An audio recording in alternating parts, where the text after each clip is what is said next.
Excited na ba ang marami? Ibinahagi na nga po ng Lollapalooza ang nasabing stage kung saan magpe-perform ang mga invited performer sa nalalapit po ng Lollapalooza Festival na gaganapin ngayong July 30. At dahil po malayo yan, tinulungan na po tayo ng US-18 para ipakita kung saan po ba ang SB19, saan part po ng stage ang SB19 magpe-perform dyan.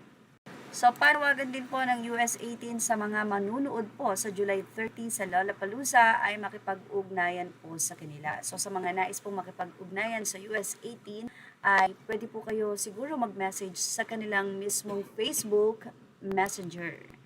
Panawagan po nila, Hello 18, if you'll be in Chicago on July 28, send us a message here on FB and on X. See you soon in Chicago.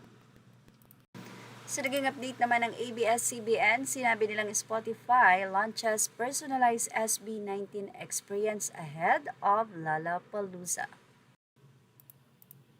Very supportive naman ang Tourism Philippines sa SB19. Sa kanila nga pong 11 hours ago na post ay may pahula pa sila mula sa kanilang Facebook story.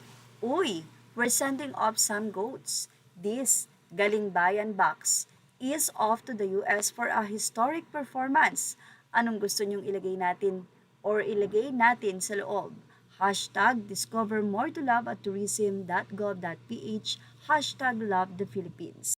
Nakakatuwa naman ang naging komento dito ng mga fans, ang 18. Lagi naman talagang komedyante ang mga ito. Anila, pakilagay po kaming 250 na 18 dyan. Gusto namin silang mapanood in flash sa Lala. Ha ha ha. Nakakatuwa para sa kayong SB19 or nakakatuwa para na kayong SB19 hindi naglalapag ng basta-basta, pinag-iisipan, malalim, may kahulugan. Well, mukhang kilalang-kilala na talaga ng mga fans ang SB19 dahil ayon sa kanila, for sure daw ay idea din ito ng SB19. Anila, I think idea din yan ng Boy Scouts. Yes, feeling ko rin idea yan ng boys.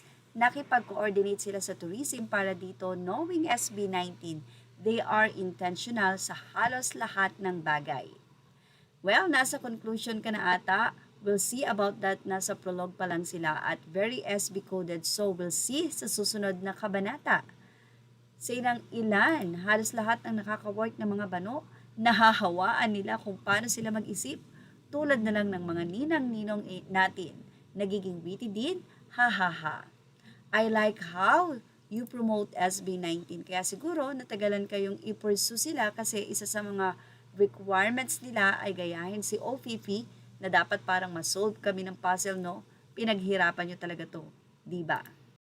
At yun ang ating showbiz now update. Thank you for watching. Images are all private to the right to love.